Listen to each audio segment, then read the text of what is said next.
Welcome to Biology 1612, Chapter 24, the Nutrition, Metabolism, and Body Temperature Regulation chapter. So some major objectives that we're going to cover in the following objective parts will be to define essential, including both essential vitamins and nutrients, define carbohydrates, lipids, and proteins, and how we use them. Again, we'll talk about what vitamins we get from our diet and define them as water or fat soluble, as well as how we get a mineral supply, so all the minerals we need in our body. We'll talk in general about anabolism and catabolism and how oxidation yields energy, and about carbohydrate metabolism in great detail.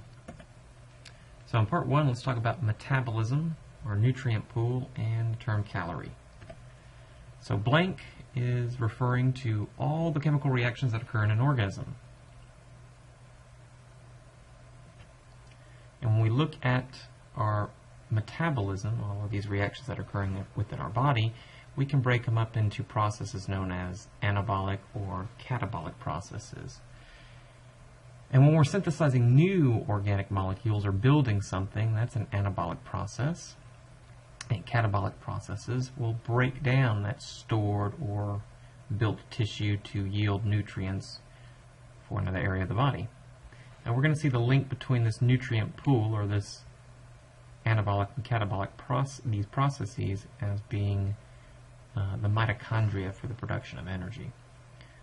So we can see that if we have plenty of energy, then we can build up tissues. Anabolic processes will occur. If we don't have enough energy, we can start breaking down some of these tissues and nutrient reserves to yield energy for cells to survive. A metabolic pathway which degrades a complex molecule to convert its energy into another chemical energy is known as a or an.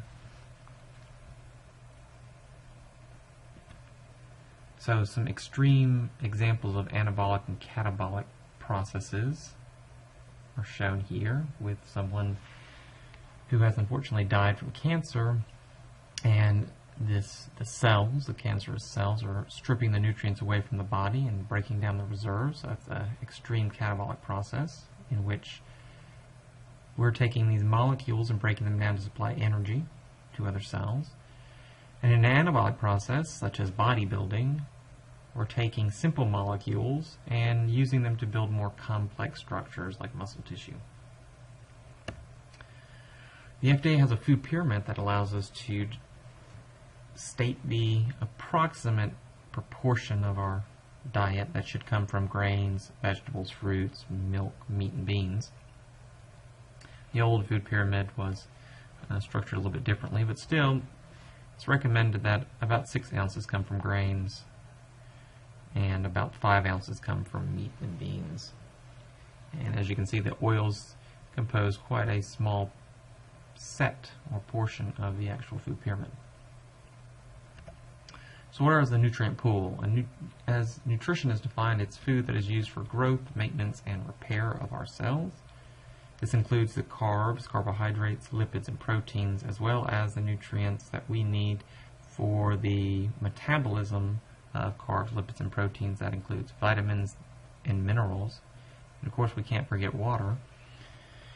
You might be wondering what your favorite food has in terms of carbs, lipids, proteins, vitamins, and minerals. How much are you getting, and what % of your daily allowance you're meeting? And you can look at the link I've listed below. This USDA search engine for nutrients is great. You can search in anything from Girl Scout cookies to your favorite ice cream, be it regular old vanilla or chocolate or some more exotic flavors. So it's all there, and you can search up as you wish. What is the term that means required in the diet?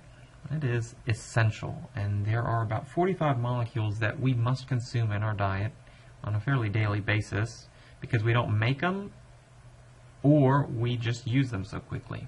So these are the essential nutrients, which include as supplements these vitamins A, C, D, E, K, B6, and B12. Here you can see the amount that we need per day as a general rule.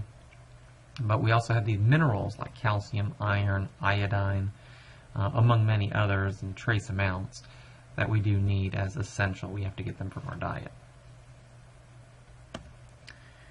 So that brings me to the concept of a calorie. Since we can't really use vitamins or minerals to directly form ATP molecules, we do use them in the process of this. But what is a calorie? So a calorie, defined out, is the amount of energy needed to raise the temperature of 1 kilogram of water by 1 degree Celsius.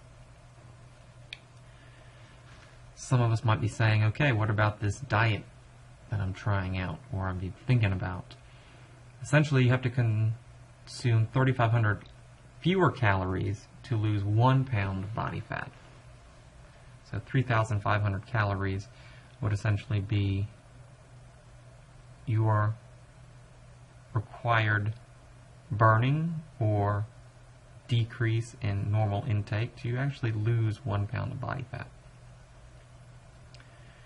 So with that, what exercise from the exercises listed here on this bar graph would consume the most calories per hour if you wanted to get rid of your 3,500 calories to lose that 1 pound of fat? What would you do? Would you rest, walk slowly, walk fast, or speed walk? Would you climb stairs? Or would you jog? And I'm going to leave out competitive swimming because most of us probably don't have the opportunity to go swimming in a competitive nature. So in part one, we've talked about metabolism, anabolism, catabolism, the nutrient pool, what are essential nutrients as a definition for essential, and a calorie. In part two, we're going to talk about how much energy can be stored in 1 gram of a carbohydrate, a fat, and a protein, as well as defining carbohydrates.